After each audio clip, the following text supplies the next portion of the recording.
유치원과 어린이집 운영을 하나로 합치는 내용의 유보통합이 교육 분야 개혁과제로 추진되고 있죠. 이 영유아 교육부터 국가 책임을 강화하겠다는 건데 현장에선 우려가 적지 않습니다. 먼저 영상 보고 오겠습니다.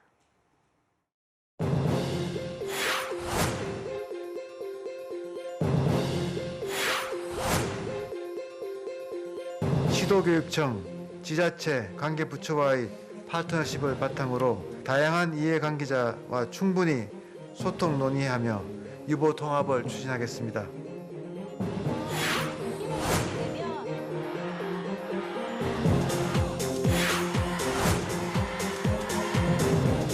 일선에서 유아들의 교육을 위해 쓰고 있는 우리들을 무시하고 여태껏 그랬던 것처럼 유아 교육을 무시하겠다는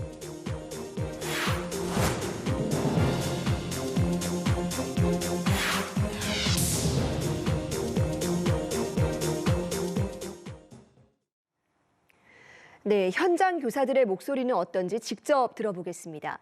전국 국공립유치원 교사노조 박다솜 위원장 전화 연결돼 있습니다. 안녕하세요. 네, 안녕하세요. 전국 국공립유치원 교사노조 위원장 박다솜입니다. 네, 정부의 취지는 교육 격차를 해소하고 학부모 부담도 줄여주겠다는 겁니다. 그런데 교사들은 우려하시는 점이 많다고 들었습니다. 이 직접 현장 의견을 조사하신 내용도 있다고요? 네네. 저희가 작년 8월 말에 유보통합 정책에 대해서 총 6일 동안 조사를 했고 2,399명이 응답을 했는데요. 결과는 교육부 통합 이후에 어떤 방향이어도 전면 찬성하겠다는 게 1%, 전제 조건 충족이 되면 찬성하는 조건부 찬성이 37.3%, 그리고 전면 반대가 61.6%였어요. 이미 많이 알려진 것처럼 현장에서는 양성체제나 전문성에 대한 고려나 구분 없이 무조건 통합을 할까봐, 그리고 현장 교사 의견 없이 진행을 할까봐 많이 우려를 하셨습니다. 그런데 지금은 조사 때보다도 더 많이 우려하고 반대하는 목소리를 내는 상황이라서 계속 이대로 불분명한 상황이 지속되면 아마 반대 의견이 더 불어나지 않을까 예상하고 있습니다. 네, 이 지난주 교육부 유보통합 추진단과 면담을 했다는 소식이 있는데요. 이 어떤 내용이 오갔습니까? 사실 기존 면담에서 크게 진전됐다거나 한 건 없어요. 교육부는 계속해서 중요한 논의들은 추진위원회를 구성한 다음에 그 안에서 논의를 하겠다는 입장이거든요. 그래서 저희는 계속해서 이야기해왔던 의견을 전달을 했어요. 사실 되게 의문인 게 격차 해소 같은 부분은 이해관계 고려 없이도 선제적으로 추진을 하는데 왜 정작 중요한 논의는 밑그림조차 없이 나중에 이해관계를 고려하냐는 거거든요. 이 정책이 정말 아이들을 위한 것이 되려면 결국에는 상향 평준화가 돼야 돼요. 모든 방면에서 질을 제고해야 되는 거예요. 그런데 지금 이걸 위해서 진짜 필요한 논의들, 공공성 강화에 대한 논의, 법인화 같은 방안으로 기관 질을 제고하는 거, 그리고 지원받는 만큼 책임이랑 의무를 지울 방안에 대한 논의는 없어요. 그리고 또 공공성의 축인 국공립 유치원에 대한 지원 방안도 없고요. 교사 자격에 대한 논의 당연히 빠져 있죠. 예산도요.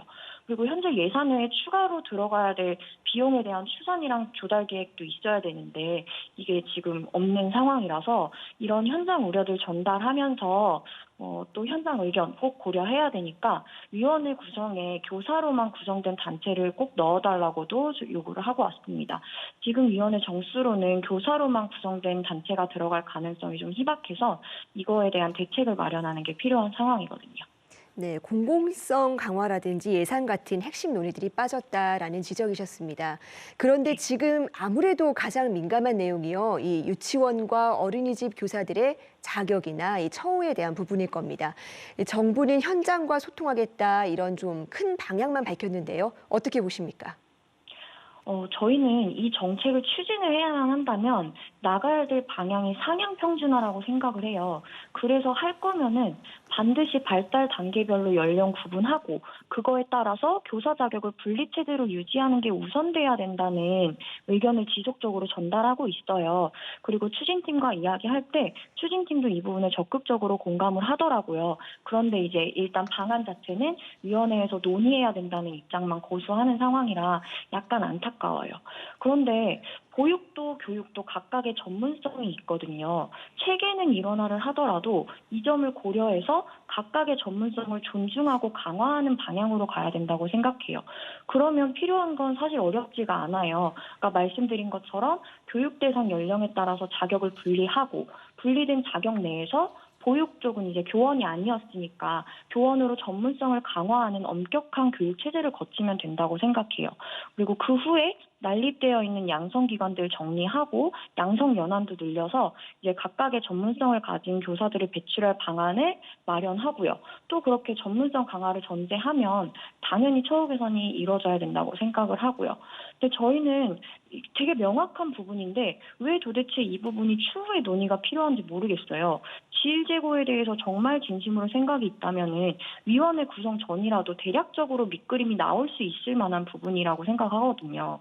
네, 아마 정책 추진 전에 자본이 많으면 국정과제 달성을 못할까봐 좀 우려를 해서 그런가 싶은데 이런 태도가 사실 공정과 상식을 표방하면서 모든 밀어붙였던 정부의 전반적인 기조랑은 좀 달라서 유감이에요. 네, 유보 통합은 결국 우리 아이들을 위한 정책이 돼야 할 텐데요. 이 마지막으로 앞으로의 논의가 어떻게 진행이 돼야 한다고 보십니까? 저희는 이제 지금 추진 방안대로 조건 없이 격차만 완화가 되면은 그 이후에는 밑그림도 없던 논의들이 파행을 겪을까 봐 그게 우려가 돼요. 학부모님들께서는 이제 현실적으로 당장 내는 돈이 줄어들어서 좋으실 수 있지만 그 이후에 논의가 파행을 겪으면 어떻게 될까요? 그 이후에도 부담금이 없을 거라고 장담할 수 없고요. 내 아이가 받는 교육의 질이 어떨지 보장할 수 없는 상황이 올 수도 있어요. 정부에서 말하는 선제적 격차 해소 전에 손봐야 될 것들이 너무 많아요. 진짜 아이들이 좋은 곳에서 좋은 교육을 받는 정책이 되게 하려면 그것부터 정리를 해야 되거든요. 선제적 격차 해소 전에 유아교육이 공교육으로 제대로 작동하기 위한 방안들을 먼저 논의를 해야 된다고 생각을 해요. 그래서 기관실 제고하기 위해서 법이나 방안, 자격 미달 기관을 국가가 매입할 방안, 예산 조달 계획, 그리고 에듀파인 외에 회계 투명성 강화할 방안 같은 것들이요. 회계 투명성에 대해서 말씀드릴 게 되게 많은데 지금은 지원금을 받으면서도 추가로 부담금을 걷는 거에 대해서 제대로 된 규제가 없어요. 감사에 걸리거나 신고를 당해야만 이제 혼이 나는 구조거든요. 그래서 또 기관은 지원을 받아서 생존을 하는데 진짜 이해가 안 되게 많은 사립교사들이 저임금액, 처우 개선 및 페이백, 해고 위협에 시달리고 있어요. 이런 것들 문제 먼저 해결해야 되고요. 아까 말씀드린 것처럼 국공립유치원에 대한 지원과 논의도 없기 때문에 국공립유치원도 사실 지리적 여건이나 열악한 설비, 인력 부족으로 어려움을 겪는 것도 많거든요. 이런 문제들을 좀 제대로 담아서 정리를 해야 된다고 생각을 해요. 그러니까 이 말씀드린 부분들을 제대로 정리를 하지 않을 거면 사실 유보통합이 아이들을 위한 게 아니라 단순히 부처 통합이랑 경제적인 지원으로 끝나버리지 않을까 우려가 많이 되는 상황이거든요. 그리고 이제 이 이원화 체제를 정리하면 세계적인 추세에 맞게 아이들이 정말 출발선부터 평등할 수 있도록 3, 5세 유아학교 중심의 의무교육 논의가 꼭 이루어져야 된다고 생각을 해요. 지금처럼 연령이 중첩되고 부처는 이원화된 이런 기형적인 상황에서는 의무교육 논의가 어렵거든요. 그래서 정리해서 말씀을 드리자면 저희는 유보통합을 해야 된다면 지금 손볼 문제들 먼저 해결을 하고 궁극적으로는 공공성을 강화하면서 3, 5세 유아학교에서의 의무교육제를 염두에 두고 나가야 되지 않을까 말씀을 드리고 싶습니다. 네, 이 교육계 20년 난제인 유보통합이 정말 아이들에게 도움이 되는 방향으로 추진될 수 있도록 이 충분한 소통이 이루어지길 바라겠습니다. 오늘 말씀 감사합니다. 네, 감사합니다.